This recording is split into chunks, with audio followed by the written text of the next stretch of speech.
बहुत समय पहले की बात है। सूरजगढ़ नाम के राज्य में एक बहुत ही सुंदर सी राजकुमारी रहती थी। राजा और रानी ने उनका नाम खुश होकर राजकुमारी ब्यूटी रखा था, परंतु सुंदर होने के साथ साथ उनके अंदर बहुत घमंड भी था, जिस कारण वो अपने आगे किसी को कुछ नहीं समझती। इस बात से पूरे राज्य की प्रजा बहुत परेशान थी, परंतु वहाँ का राजा बहुत ही दयालु और साफ दिल का था, जिस कारण पूरी प्रजा राजा को खुशी से आशीर्वाद देती थी। एक दिन राजकुमारी अपने आप को शीशे में देखकर मुस्कुरा रही होती है और कहती है, ऊपर वाले ने मुझे कितना खूबसूरत बनाया है। शायद ही इस लोक में कोई मेरे जितना सुंदर हो। अगर किसी ने मुझे छुआ तो हो सकता है मेरी ये सुंदरता कम हो जाए, इसीलिए मैं किसी को भी अपने आगे भटकने नहीं देती। मेरी दासी भी मेरी तरह सुंदर होती है। इसी तरह एक दिन राजकुमारी की एक दासी राजकुमारी के लिए सफेद गुलाब लेकर आती है। आज लाल गुलाब नहीं खिले हैं, इसीलिए सफेद गुलाब ही ले आई।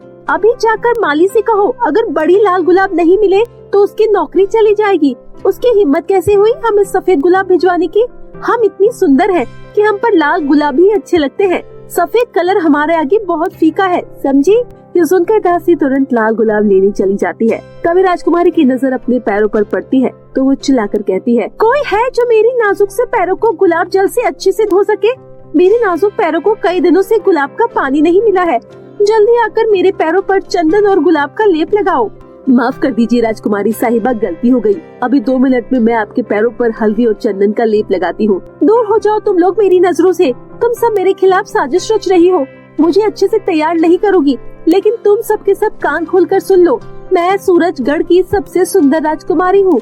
तुम लोग कितनी भी कोशिश कर लो, लेकिन तुम लोग मेरे इस रूप को नष्ट नहीं कर पाओगी। चली जाओ अभी की अभी मेरी आंखों से दूर हो जाओ। इसके बाद राजकुमारी की ये बात जाकर दासिया और माली राजकुमारी सुंदरी के पिता राजा हरिश्चंद्र को बताती है। राजा उन सभी की बात को सुनकर बहुत दुखी होता है। शाम के समय राजा हरिश्चंद्र चिंता में अपने कक्ष में यहाँ से वहाँ घूम रहे होते हैं, तो उनकी पत्नी रानी इंद्रावती राजा के पास जाती है और उनसे उनकी बेचैनी का कारण पूछती है। क्या हुआ महाराज, आप इतनी चिंता में क्यों हैं? क्या समस्या है, आप हमें बताइए।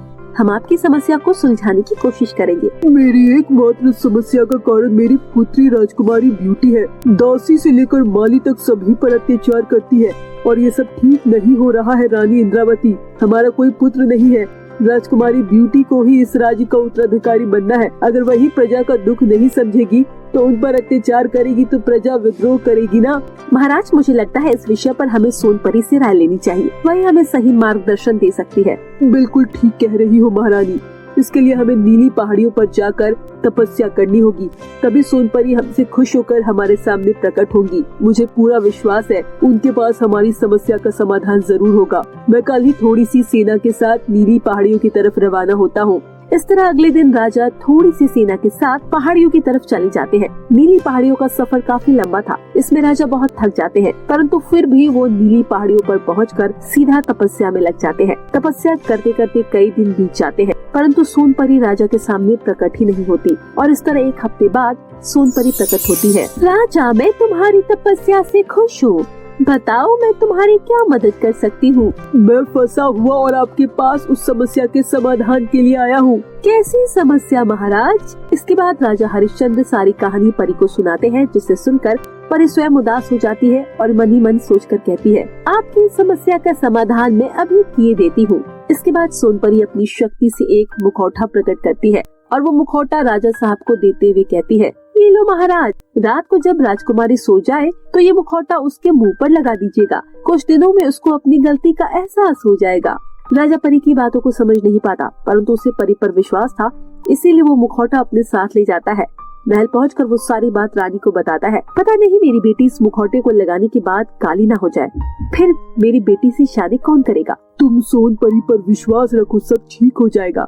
थोड़ी देर बाद रात हो जाती है। रात को जब राजकुमारी सो जाती है तो राजा वो मुखौटा राजकुमारी के मुंह पर रख देते हैं। अगले दिन सुबह जब दासिया राजकुमारी को उठाने जाती है तो वो राजकुमारी के कुरूप चेहरे को देखकर हैरान रह जाती है और डर कर कमरे से भाग जाती है। परंतु उन्हीं में से एक नीडर दासी वहीं रुककर राजकुमारी को आवाज लगाती है, राजकुमारी जी उठ जाइए, मैं आपके लिए जूस लाई हूँ। जैसे राजकुमारी सोकर उठती है तो दासी राजकुमारी का चेहरा देखकर डर जाती है और जोर जोर से चिल्लाने लगती है, हाय राम, ये क्या हो गया? आपका ये सुंदर लाल चेहरा इतना कुरूप कैसे हो गया? क्या बात कर रही हो? तुम्हारी इतनी हिम्मत कि तुम हमें कुरूप कहो? अगर आपको हमारी बातों पर यकीन नहीं होता तो आईने में खुद को देख लीजिए। दासी जब राजकुमारी को आईना दिखाती है तो राजकुमारी खुद को आईने में देखकर डर जाती है। राजकुमारी फूट फूट कर रोने लगती है।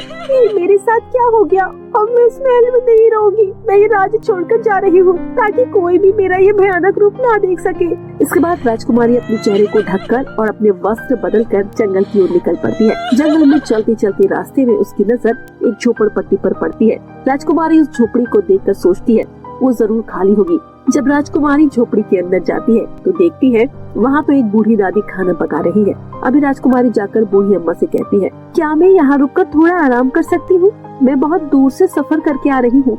जंगल में जंगली जानवरों का खतरा है, इसीलिए मैं यहाँ रुककर थोड़ा विश्राम करना चाहती हूँ। जरूर बेटा, तुम यहाँ विश्राम कर सकती हो। और थोड़ी देर बाद वो बूढ़ी दादी उसे पानी देते हुए कहती है, बेटा ये तो बताओ, तुमने अपना चेहरा क्यों ढका है? तुम्हारा घर किधर है?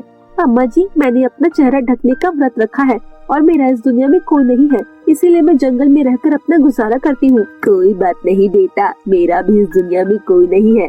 तू मेरी इस कुटिया में रहकर अपने आगे का जीवन बिता सकती है। राजकुमारी बूढ़ी अम्मा की बात सुनकर उनके साथ रहने के लिए तैयार हो जाती है। इसके बाद कुछ दिन जंगल में रहने के बाद राजकुमारी को पता चलता है कि जंगल की खूबसूरती इतनी अच्छी है, पृथ्वी के फूल कितने सुंदर है, चिड़िया कितना सुंदर गाना गा रही है, सब कुछ कितना सुंदर है।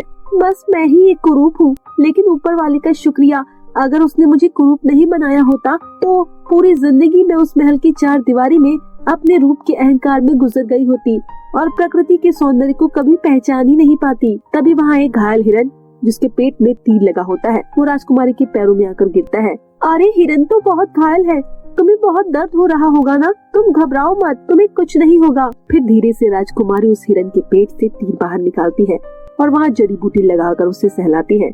तभी झाड़ियों के पीछे से राजकुमार जिसने वो तीर चलाया था ये सब देख रहा होता है। फिर वो राजकुमारी के पास जाता है और कहता है, कितनी दयालु और साफ दिल हो तुम, लेकिन तुमने अपना चेहरा क्यों ढका है? मैं अपना चेहरा किसी को नहीं दिखाती हूँ, अब मैं चलती हूँ। इतना कहकर राजकुमारी वहाँ से चली जाती है। रात को राजकुमार जब अपने कक्ष में आराम कर रहे होते हैं तो उन्हें नींद नहीं आती है। रात को भी राजकुमार हुसैन को वो लड़की अपने सपने में दिखाई देती है और राजकुमार उस लड़की से प्रेम कर बैठते हैं। जाने कौन है वो लड़की, पता नहीं क्यों मेरा मन उसे देखने के लिए बेचैन हुआ जा रहा है।